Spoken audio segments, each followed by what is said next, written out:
Hello, so for this week, we are doing the homemade lava lamp experiment, and it's really fun. I've actually done this a few times with the kids at the hospital.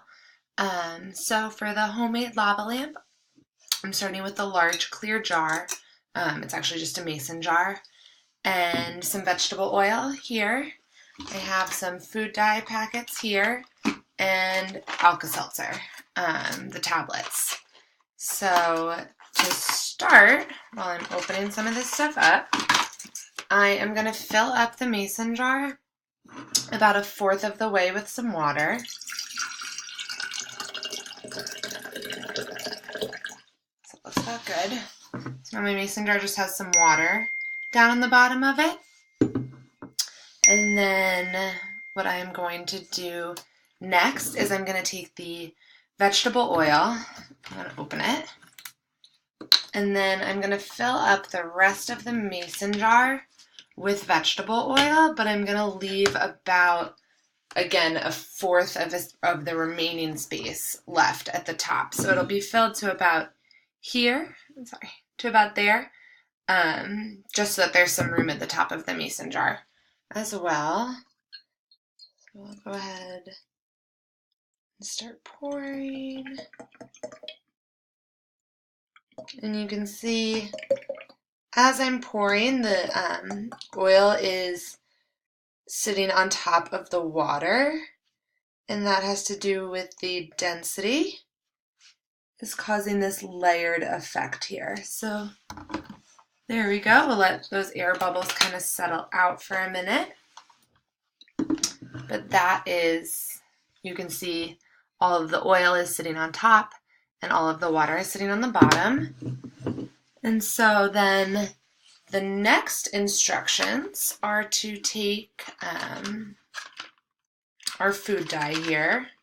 I can get it open. And to put about 8 to 10 drops of food dye in. And they say, which I think is really interesting, that when you mix the different colors of food dye, it will also mix in the lava lamp. So I'll try to position this so that you can see it a little bit better.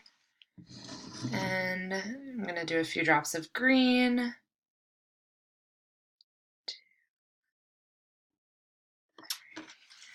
And what's really cool is you can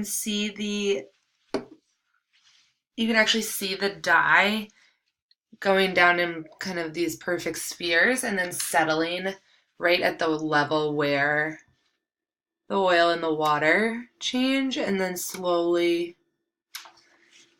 they are diffusing all the way through to the bottom.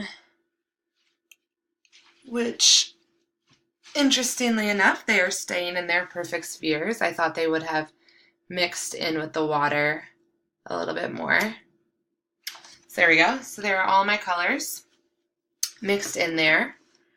And then the next step is to, take some Alka-Seltzer, and then it says to break up the final pieces.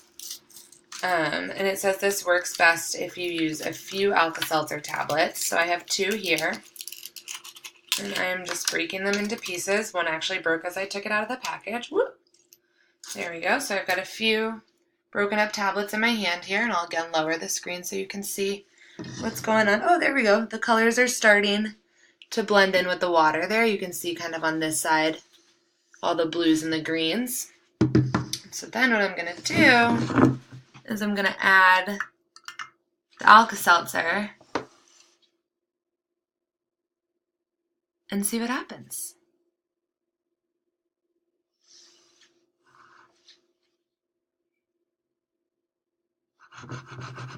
Woo! Water just came flying out.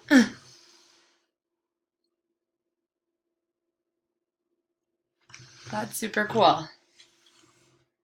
So you can see the bubbles are going towards the top, and they're colored, and they resemble a lava lamp almost perfectly.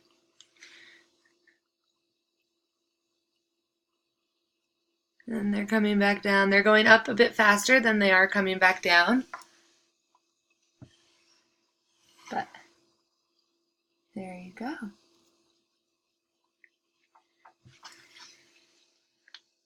that is pretty cool. So what's happening here is we are creating a reaction that has to do with a few different pieces. So there's the density component, and that is the different layers that you see where the oil is sitting on top of the water. The food dye is just giving us some color so we're able to see it better. And then when we are mixing these Alka-Seltzer tablets in with the water, we are creating a carbon dioxide gas. And so what's happening then is that carbon dioxide gas is attaching with the water molecules that are in the bottom of the jar, and then they're being carried to the top because all of a sudden there's again a density change, and those gas bubbles are trying to reach the surface because they're the lightest. And then what we're also seeing is once those gas bubbles that are attached to the water molecules are reaching the surface and popping and releasing the carbon dioxide, those water molecules again have a change in density because they're not attached to the carbon dioxide anymore, and they're coming back down. So that's how you get the up and down motion that resembles the lava lamp. What is really interesting is kind of how they're settling after they come all the way back down. And if you can see, kind of all the bubbles are right at the surface. And what I noticed that was different in my experiment than in the video was that my vegetable oil had a lot of air bubbles in it before I started the experiment, and I don't know if that played a role, if I should have let the air bubbles that were in the vegetable oil from when I poured it settle out before starting the experiment. But it is so cool to watch and very calming to watch these bubbles go up and down as the carbon dioxide gas is trying to escape the jar. So that's it. Thanks.